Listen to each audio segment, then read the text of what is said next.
Nah, Bapak Ibu yang dikasih oleh Tuhan, kembali kita dalam pertanyaan kita tadi. Apakah penting bagi saya dan bagi kita semua mujizat kesembuhan itu? Nah, Bapak Ibu yang dikasih oleh Tuhan, pada kesempatan ini, mujizat kesembuhan adalah hanya sebagai suatu menyertai, bukan sesuatu hal yang sangat utama. Tetapi yang penting dan yang utama itu adalah apa? Pertobatan. Kembali kepada Tuhan. Kalau kita masih mengingat bagaimana Tuhan Yesus menyembuhkan 10 orang yang sakit kusta. Berapa orang yang kembali kepada Tuhan? Hanya 1, Bapak Ibu. Baik, pada pagi hari ini kita akan belajar firman Tuhan secara bersama-sama. Sesuai dengan tema kita pada bulan ini adalah Back to the Bible and to God. Kembali kepada Alkitab dan kita kembali kepada Tuhan.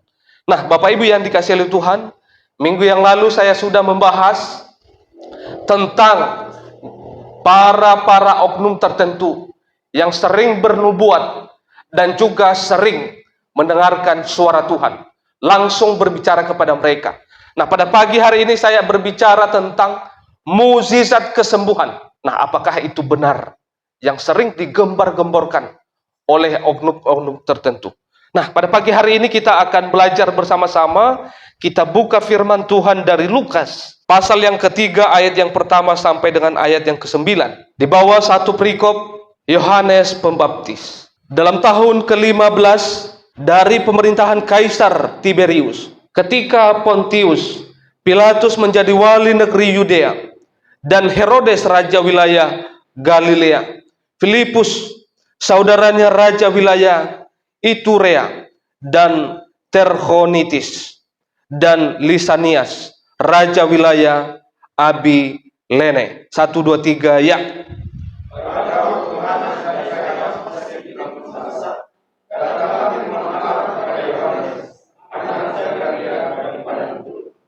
Maka datanglah Yohanes ke seluruh Yudea, seluruh daerah Yordan, dan menyerukan, bertobatlah dan berilah dirimu dibaptis, dan Allah akan mengampuni dosamu.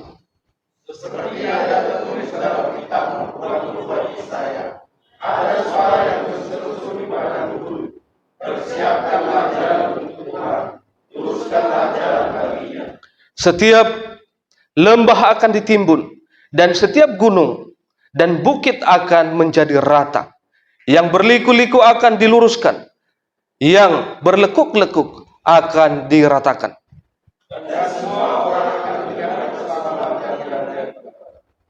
Lalu ia berkata kepada orang banyak yang datang kepadanya untuk dibaptis. Katanya, hai kamu keturunan ular beludak, siapakah yang mengatakan kepada kamu supaya melarikan diri dari murka yang akan datang?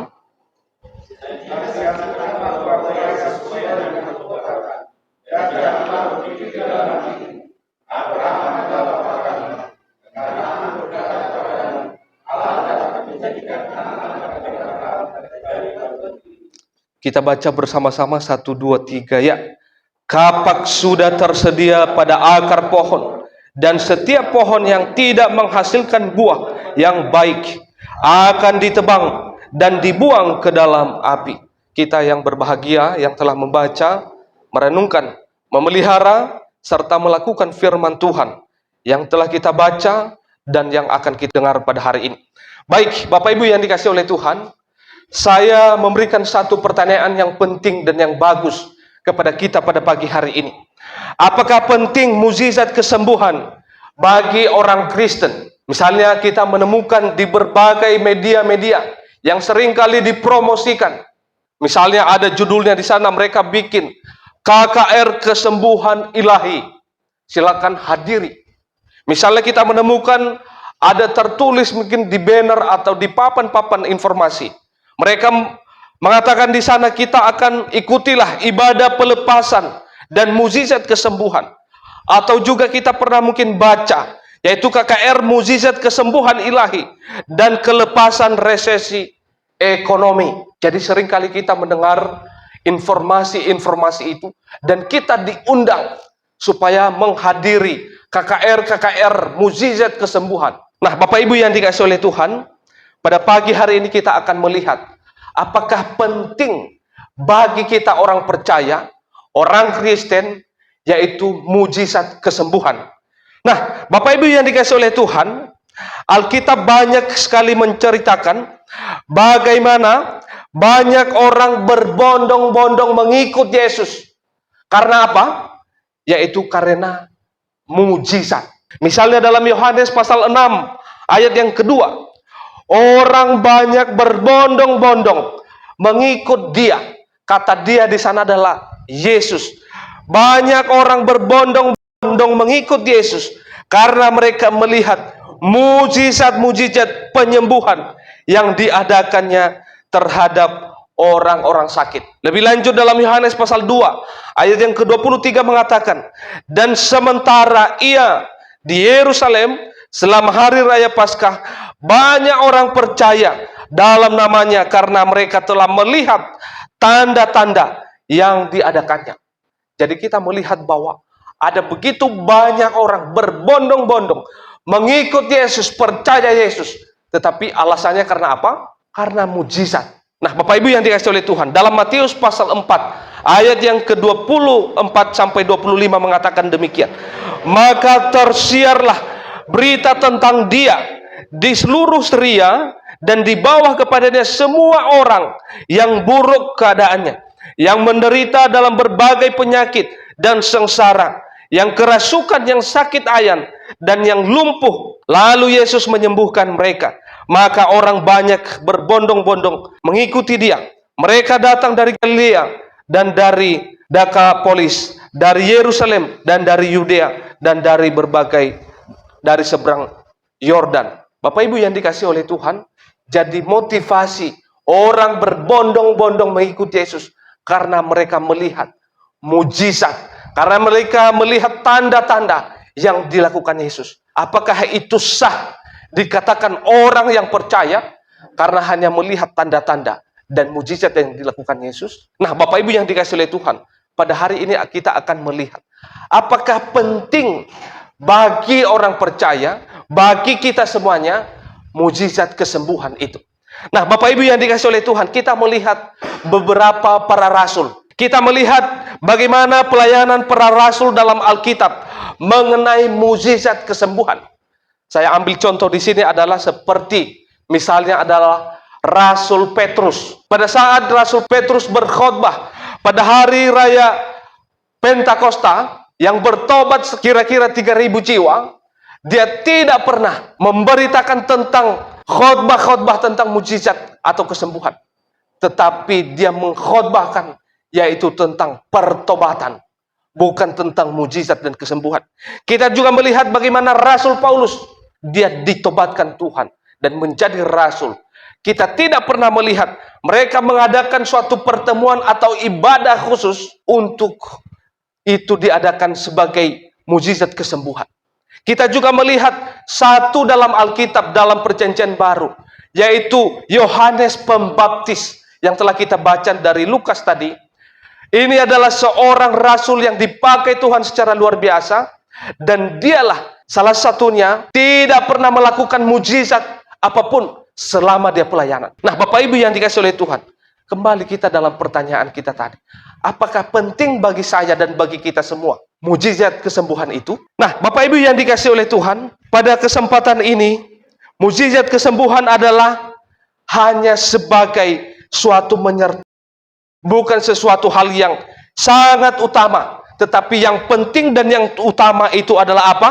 Pertobatan. Kembali kepada Tuhan. Kalau kita masih mengingat bagaimana Tuhan Yesus menyembuhkan 10 orang yang sakit kusta. Berapa orang yang kembali kepada Tuhan? Hanya 1, Bapak Ibu. Nah, Bapak Ibu yang dikasihi oleh Tuhan, dalam teks yang telah kita baca pada pagi hari ini, apa inti dari pelayanan Yohanes Pembaptis di dalam teks yang telah kita baca ini?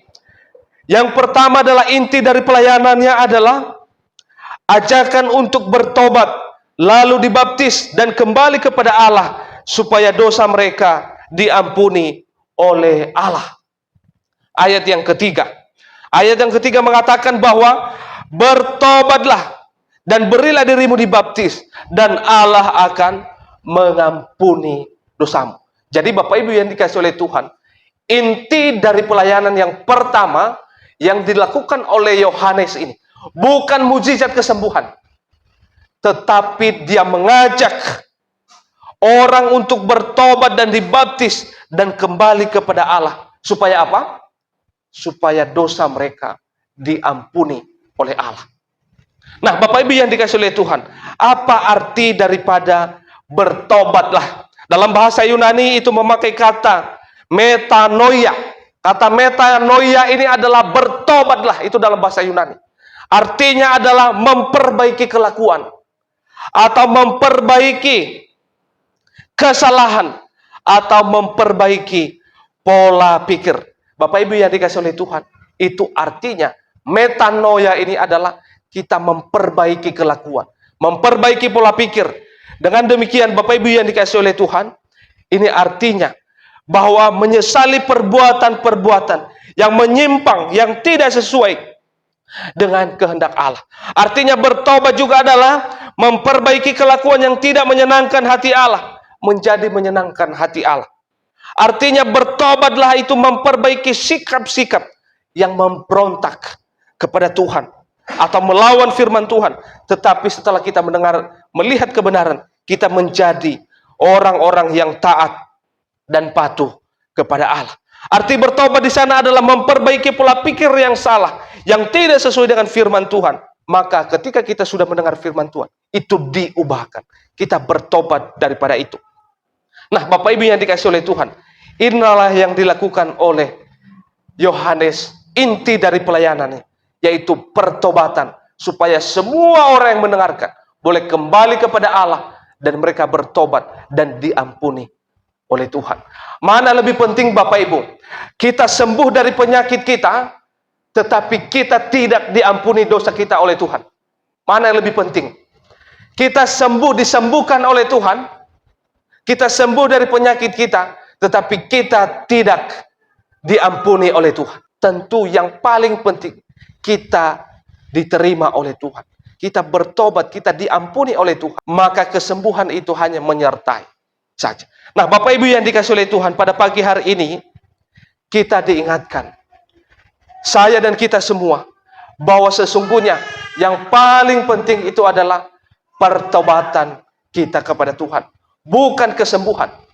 Maka pada pagi hari ini inti dari pelayanan, yaitu Yohanes Pembaptis, mengajak semua orang supaya bertobat dan kembali kepada Tuhan, dan dosa mereka diampuni. Nah, itu yang penting. Yang kedua, Bapak Ibu yang dikasih oleh Tuhan, apa inti dari pelayanan Yohanes dalam hal ini?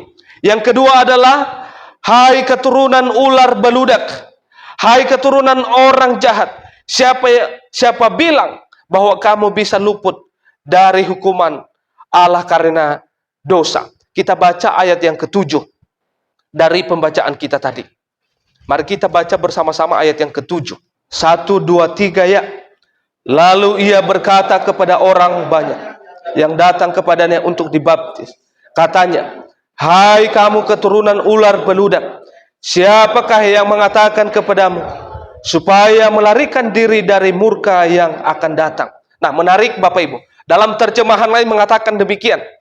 Inilah antara lain yang dikhotbahkan oleh Yohanes kepada orang-orang yang datang untuk dibaptis. Hai kalian keturunan ular, kalian berusaha melepaskan diri dari neraka tanpa benar-benar berpaling kepada Allah. Itulah sebabnya kalian dibaptiskan. Lebih lanjut dikatakan bahwa banyak orang datang kepada Yohanes untuk dibaptis.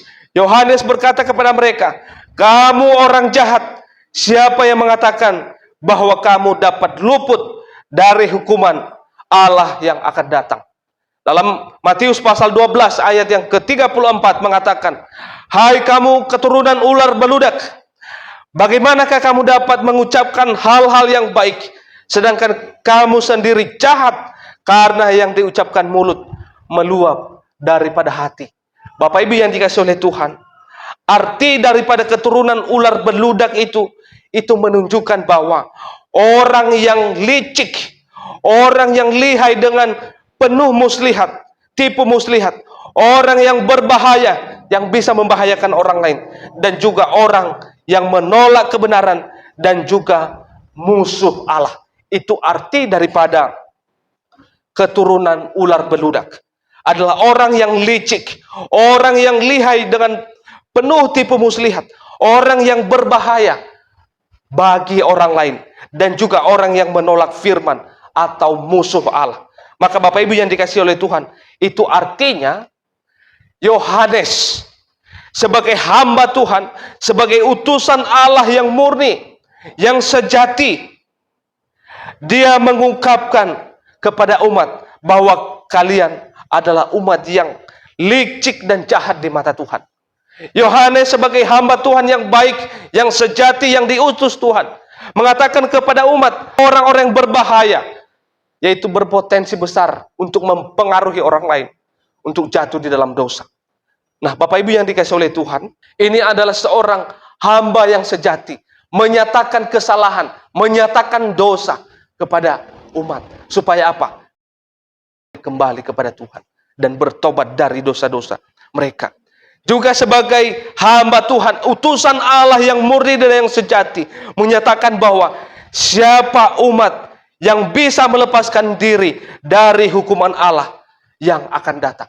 Siapa umat yang bisa meloloskan diri dari murka Allah yang akan datang. Nah, Bapak Ibu yang dikasihi oleh Tuhan, dalam tafsiran mengatakan bahwa Matteo Henry, tidak ada cara untuk melarikan diri dari murka Allah yang akan datang kecuali melalui pertobatan yang sungguh-sungguh di hadapan Allah. Bapak Ibu yang dikasihi oleh Tuhan, berbeda dengan zaman sekarang ini.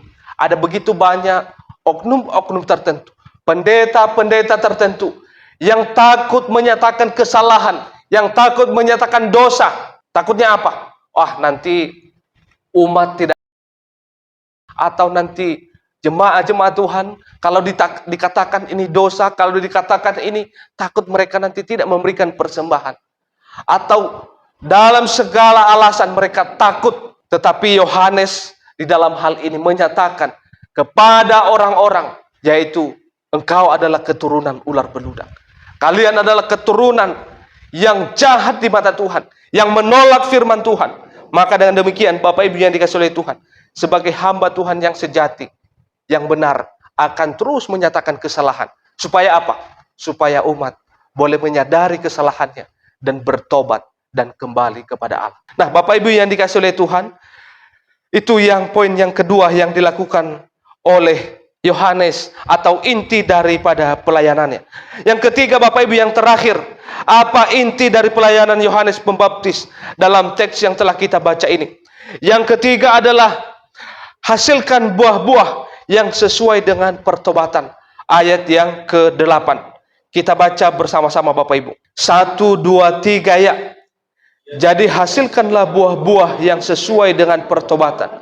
Dan janganlah berpikir dalam hatimu, Abraham adalah bapa kami. Karena aku berkata kepadamu, Allah dapat menjadikan anak-anak bagi Abraham dari batu-batu ini. Bapak Ibu yang dikasihi oleh Tuhan, saya mau katakan kepada kita semua, pertobatan hati dengan buah pertobatan itu dua hal yang berbeda. Pertobatan hati itu adalah hanya Tuhan dan kita yang tahu. Jadi kalau kita sudah menyatakan kita sudah bertobat, kita sudah percaya kepada Tuhan, berarti itu pertobatan hati. Dan yang tahu itu adalah hanya kita dan hanya Tuhan. Jadi kalau kita sudah percaya kepada Kristus, kita sudah menerima Tuhan Yesus, kita sudah mengaku bertobat, kita sudah meninggalkan semua hal-hal yang berdosa, maka yang tahu itu adalah hanya kita dan hanya Tuhan. Itu adalah pertobatan hati. Tetapi buah dari pertobatan itu berbeda. Buah-buah itu adalah yang kelihatan, yang dilihat oleh manusia. Nah, pada pagi hari ini saya akan menyatakan apa saja bentuk-bentuk daripada buah pertobatan itu. Nah, Bapak Ibu yang dikasihi oleh Tuhan, kita akan melihat di sini apa saja buah-buah daripada pertobatan itu. Nah, yang pertama adalah buah dari pertobatan itu adalah hidup yang kelihatan, yang berdampak, yang bermanfaat bagi banyak orang. Jadi Bapak Ibu yang dikasihi oleh Tuhan, kita sudah bertobat di dalam hati, maka ada buahnya yang kelihatan. Kalau kita sudah bertobat dalam hati, kita sudah mengenal Tuhan Yesus, kita sudah berpaling dari segala dosa-dosa kita, maka hanya kita dan Tuhan yang tahu. Tetapi buah dari pertobatan itu yang kelihatan. Nah, apa artinya itu? Yaitu hidup yang kelihatan, yang berdampak, yang bermanfaat bagi banyak orang. Nah, Bapak Ibu yang dikasihi oleh Tuhan, kita sekarang ini yang sudah menjadi orang Kristen, yang sudah menjadi anak-anak Tuhan, seberapa berdampakkah kita kepada orang lain? Seberapa bermanfaatkah kita kepada orang lain? Sehingga kelihatan buah-buah daripada pertobatan itu.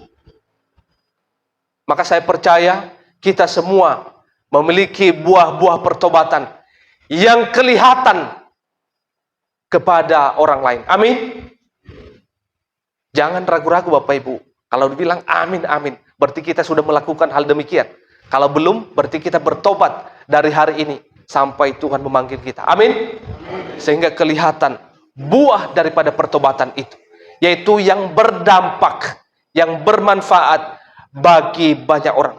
Buah-buah dari pertobatan itu juga Bapak Ibu, yaitu membawa orang ke jalan yang benar atau ke jalan Tuhan, bukan sebaliknya. Banyak orang Kristen bukannya membawa orang ke jalan yang benar, bukannya membawa orang ke jalan Tuhan, malah mencermuskan jatuh di dalam dosa, mengajak untuk menipu, mengajak untuk melakukan perbuatan-perbuatan dosa. Nah, itu bukan buah-buah pertobatan. Nah, pada pagi hari ini, Yohanes Pembaptis mengatakan, buah-buah pertobatan itu harus kelihatan. Nah, Bapak Ibu yang dikasihi oleh Tuhan, artinya juga buah-buah dari pertobatan itu adalah memberitakan kabar baik, kabar keselamatan di dalam Yesus. Bapak Ibu yang dikasihi oleh Tuhan, jikalau saya boleh bertanya kepada kita semua, selama kita telah menjadi orang Kristen, seberapa banyakkah orang yang telah kita ceritakan firman Tuhan? Seberapa banyakkah kita menjalankan tugas amanat agung, yaitu memberitakan firman, kabar baik kepada mereka yang belum percaya kepada Yesus Kristus? Atau hanya tugas memberitakan Injil itu dilimpahkan kepada pendeta, kepada hamba-hamba Tuhan? Tidak Bapak Ibu, kita baca dari Kejadian sampai Wahyu, tidak satu yang mengatakan, yang memberitakan firman itu hanya hamba Tuhan, hanya pendeta. Tidak, semua orang percaya. Kalau kita belajar dari sejarah, bagaimana orang-orang percaya di abad mula-mula mereka dianiaya, dan dalam penganiayaan itu mereka tersebar ke seluruh dunia, dan mereka bersaksi memberitakan firman Tuhan sehingga sampai kepada kita pada saat ini. Bapak Ibu, mula-mulanya pada abad-abad pertama kekristenan, orang-orang Kristen, jangan lihat sekarang gereja-gereja yang megah. Pada mula-mula pertama, pada abad-abad pertama, orang Kristen itu sengsara adanya. Kalau kita pada saat ini kita pakai kipas, kita pakai LCD, pakai mic, pakai kursi nyaman. Pada zaman dulu, kekristenan itu tidak lagi diakui dalam pemerintahan Kekaisaran Romawi. Mereka gentar, mereka ketakutan pada saat ibadah, dan begitu banyak yang dianiaya. Tetapi dalam penganiayaan itu mereka tersebar dan menjadi saksi bagi Kristus. Maka dengan demikian Bapak Ibu yang dikasihi oleh Tuhan, buah daripada pertobatan itu kita memberitakan kabar baik. Mengapa penting kita memberitakan kabar baik? Karena kita sudah selamat, karena kita sudah dianugerahkan keselamatan, maka kita juga mau orang lain selamat seperti kita. Kita tidak egois. Maka dengan demikian Bapak Ibu yang dikasihi oleh Tuhan, maka memberitakan kabar baik, memberitakan kabar keselamatan, tugas kita bersama. Amin. Maka kita akan terus melakukan hal yang demikian. Nah, itu adalah salah satu dari buah pertobatan.